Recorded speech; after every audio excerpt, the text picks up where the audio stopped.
સુરત શહેરના કતારગામ જીઆઈડીસી વિસ્તારમાં મંડપના એક ગોડાઉનમાં આજે ભીષણ આગ લાગવાની ગંભીર ઘટના બની હતી. જોકે સૌથી ગંભીર બાબત એ હતી કે ગોડાઉનમાંથી મોટી સંખ્યામાં ગેસના બાટલાઓ મળ્યા હતા, જે ફાટ્યા હોત તો સૌથી મોટી દુર્ઘટના સર્જાવાની પૂરી શક્યતા હતી.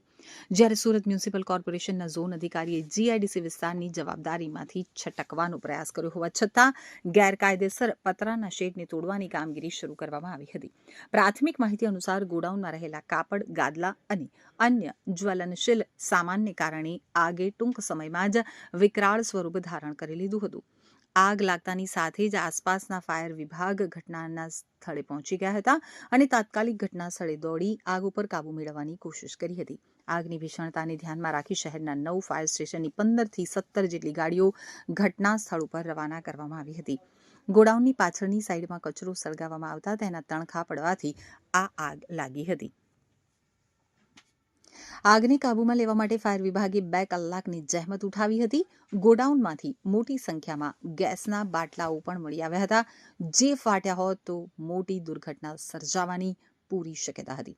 જોકે સુરત મ્યુનિસિપલ કોર્પોરેશનના ઝોન અધિકારી આ ઘટનાની જવાબદારીમાંથી છટકતા હોય તેમ જણાવ્યું હતું. કતારગામ જીઆઈડીસી પાલિકાના કાર્યક્ષેત્ર હેઠળ આવતું નથી, તેમ છતાં ગેરકાયદેસર પતરાના શેડને તોડવા માટે 2 જેસીબી દ્વારા કામગીરી શરૂ કરવામાં આવી હતી.